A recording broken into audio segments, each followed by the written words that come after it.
O principal fundamento do processo eleitoral é a liberdade democrática, que apenas se verifica com a legitimidade das eleições, a livre expressão do sufrágio e a contenção do abuso de poder. O processo eleitoral, em sentido lato, configura-se como as fases organizativas das eleições, como o registro dos candidatos, campanha eleitoral, votação, apuração e diplomação, enquanto o processo eleitoral, em sentido estrito, é o chamamento da justiça eleitoral para resolver os conflitos inerentes às eleições. Ao tratar dessa temática, convém dizer que o Código Eleitoral unifica em um processo especial as regras instrumentais do processo civil e do processo penal, dando-lhe feição característica e própria. Embora instituído pelo princípio da informalidade, o processo eleitoral bebe nas fontes do processo civil e, se tratando do equilíbrio eleitoral do processo penal, pelo que se exige a presença do devido processo legal. Isso significa dizer que é imperativo respeitar as formalidades essenciais, pressupostos e condições da ação, sob pena de não ultrapassar o feito eleitoral pelo juízo da admissibilidade. Na Carta de 1988, restabelecemos-nos como uma democracia e, portanto, devemos assumir a igualdade como seu princípio basilar. A democracia se expressa nos termos do modelo ateniense por meio da isonomia e da isegoria, que é a igualdade de participação no espaço público das decisões políticas. Nossa grande diferença em relação aos gregos é que o modelo democrático por eles praticado era o direto, enquanto nós adotamos o semidireto, no qual a população participa por meio da escolha de seus representantes, podendo também atuar diretamente, por meio do plebiscito, do referendo e da iniciativa popular. O atual processo eleitoral é oriundo de uma boa e sábia legislação eleitoral, a qual está em constante aperfeiçoamento. A supramencionada Lei Ficha Limpa é um precioso exemplo deste avanço, que, além de legitimar o direito constitucional da participação direta do povo, assegura também uma melhor representação moral e ética nas esferas legislativas e executiva.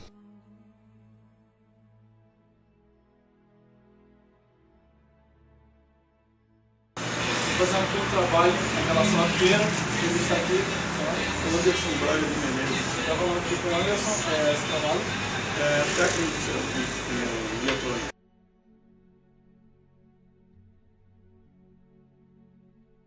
Eu vou fazer algumas perguntas em relação à liberdade da democracia. O que você entende por democracia? Eu não sou a pessoa certa para falar de democracia, mas democracia em termos de política em geral, democracia seria você, assim, o meu ponto de vista frente à democracia seria você primeiro que fala em democracia, mas como democracia se você é obrigado a votar. Então, desde o momento que você é obrigado, já não é democracia. Democracia é você fazer, entre aspas, o que você não é obrigado. Então, sua escolha de voto. Porque se você é obrigado, mesmo que você vá lá e vota nulo, vota em branco, não é democracia, porque eu fui obrigado a ir lá. Eu não saí da minha casa, eu não saí de onde eu estava para ir lá votar. Eu fui obrigado. Então, para mim, isso não é democracia. Democracia é você fazer tudo aquilo que você tem vontade, ou que quer. Isso é para mim. A segunda pergunta, no caso, seria se o processo eleitoral brasileiro sempre foi democrático. É mais ou menos relacionado à primeira pergunta. Mesma coisa, democrático. Ele poderia ser democrático se não fosse obrigatório. Se ele não fosse obrigatório ir lá, seria democrático. Eu ia lá, isso aí, fosse opcional, eu iria lá, ia votar no senador, no deputado, no político. Eu acho que todos nós se interagir muito mais, pelo menos quem fosse. Eu acho que se interessaria se pelo presidente, pelo deputado, pelo federal. Como é obrigado, então a pessoa é obrigada, eu acho que ela vai porque ela é obrigada. Entendeu? Então, se não fosse obrigatório, eu acredito que poucas pessoas que fossem iam se interessar e iam fazer um voto muito melhor. Mas, infelizmente, é a nossa democracia. E que o voto obrigatório acaba prejudicando, porque a pessoa ela vota só por votar. Né? O meu modo de ver, eu acho que sim. O meu modo de ver, eu acho que por ser obrigado, então muita gente é obrigado, eu vou lá, chego lá na hora, pega qualquer papelzinho e vai, vota, ou então chega lá, aperta tudo vermelho, pronto, já fiz minha obrigação. Entendeu? Estava tornando o caso do processo eleitoral prejudicial para ele. Isso aí, não sabe que vai ser aquela pessoa que de repente ele votou por ter pegado um papelzinho ou por ter ido lá, votado numa legenda, que ele vai ficar 4 anos lá e vai fazer o que ele quer, porque ele foi lá e fez de qualquer jeito. Fazendo a pessoa acaba votando em pessoas que têm uma ideia totalmente contrária dele. Ele vota só por votar. Vota só por votar porque ele é obrigado. Então, concluímos então a entrevista. Obrigado. Estamos gravando aqui com a Eliane. Para fazer algumas perguntas sobre o tema democracia. Eliane, você acha, para você, o que é democracia? Democracia é livre expressão, a gente pode se expressar com quem vai votar, com quem quer, o poder de ir e voltar, né? Em questão também de horários, lugares, né? Que a gente pode fazer por livre, né? Livre vontade, né? O poder de ir e vir sem ter a obrigação de ter limites, horário, ou não pode ir em certos locais. Isso para mim que é democracia. E também poder se expressar, né? Em questão até religiosa, de sexualidade, de tudo, de ter o respeito, né? Se expressar assim, tipo de opressão. Isso, justamente, sim. A questão também do bullying, né? Como hoje em dia, né? Sempre teve, né? Só que hoje em dia rotularam como bullying, né? Mas isso sempre houve nos colégios, tudo, mas também é para as pessoas também se adaptar ao mundo, né? Porque lidar com variedades, né, de religiões, de educações, não é fácil, mas a gente tem que saber respeitar todos os tipos para saber lidar com o próximo. Você me pergunta se você acha que o Brasil sempre foi democrático, se o Brasil sempre viveu em uma democracia. Sim, não. Eu acredito que não, até porque antigamente tinha muito, as mulheres não podiam votar, né? Tinha essa questão também. Tinha muita questão também que no Rio especificamente tinha mais questões assim, das pessoas irem presas, se expor, né? O que elas pensavam.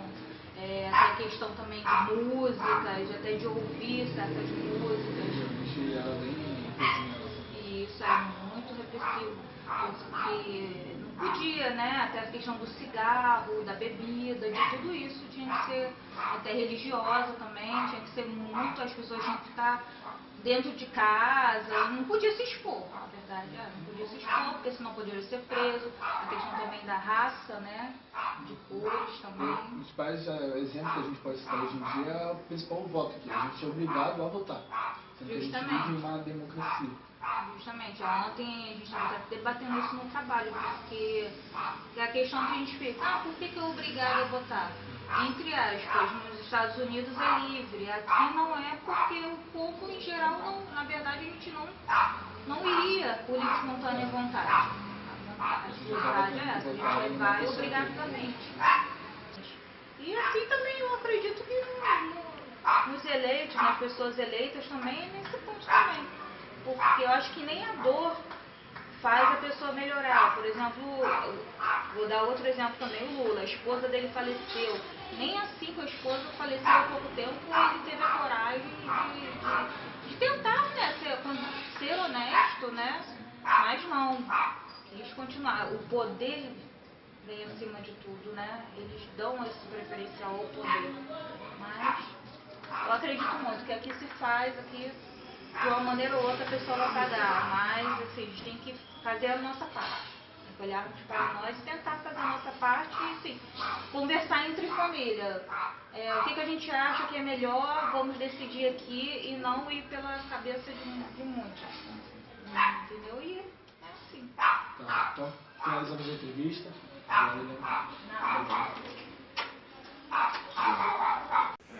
Estamos aqui com a Ana Santiago, eu sou professora de História da Faculdade de Formação de Professores e atualmente diretora da unidade. A gente veio fazer 3 perguntas para você. O que você acha da democracia? Bem, pergunta difícil, né? Vamos tentar ser sintético, né? Mas assim, eu entendo que o regime democrático é o único regime possível para uma vivência social justa, equilibrada e pacífica. Né? Eu acho que existem modelos, mas a democracia ainda é o que se apresenta hoje como a forma de exercício do poder político mais equilibrada, né? A outra é, o que você pensa, você acha que o processo de transição foi democrático? Não, o processo eleitoral brasileiro não foi sempre democrático, até porque a nossa democracia é uma democracia recente, mesmo no período republicano brasileiro, né, as restrições ao voto eram muito grandes, né? Então a gente pode entender que o fato de nós sermos uma república desde o final do século XIX não significou a gente ser uma democracia. Né? A maior parte desse período, inclusive, se a gente for fazer a conta, nós vivemos regimes de exceção, ditaduras. Né? Então, a gente tem uma democracia muito recente e o regime eleitoral, de alguma forma, durante esse período todo, ele foi um regime que fez cerceamento. Né? Talvez agora, desde do processo de redemocratização, né, do fim do regime militar, a gente esteja vivendo o processo mais longo de estabilidade eleitoral e de ampliação dos direitos de voto, o que é muito importante, né? Quer dizer, mulher no Brasil só passou a votar na década de 30, né? Analfabeto só com a Constituição. Então, quer dizer, você tem o quê? Uma ampliação do eleitorado muito recente, né? E então, a maior parte da nossa história, o processo eleitoral foi bem restritivo e não era representativo, digamos assim, da vontade popular, da vontade da maioria. E a última pergunta é se você se sente representado pela democracia de hoje. Me sinto. Eu acho que a gente precisa, lógico que todo processo precisa ser aprimorado, né? A gente hoje vive uma situação bastante delicada, né? Porque as instituições, né, e as legalidades, elas estão sendo muito esgarçadas desde o golpe que destituiu o presidente Dilma. Então, desde esse momento, a legalidade está instável, né? Mas, de uma maneira geral, o que está na Constituição de 1988, que teoricamente é o que rege, né, a nossa república, a nossa democracia e o nosso sistema eleitoral, me representa. Acho que precisa de melhorias, mas é de melhorias, né? Não é de regresso, não é de atraso. Né? Quer dizer, a mudança tem que se dar para a gente aprimorar o que já estava estabelecido em 1988, não destruir o que foi conquistado com a Constituição Cidadã. Então, se eu for pensar na Constituição Cidadã, se eu for pensar na Constituição de 1988, é um modelo que me representa com necessidade de aprimoramento. Obrigado. Vamos encerrar a entrevista aqui. Muito obrigado.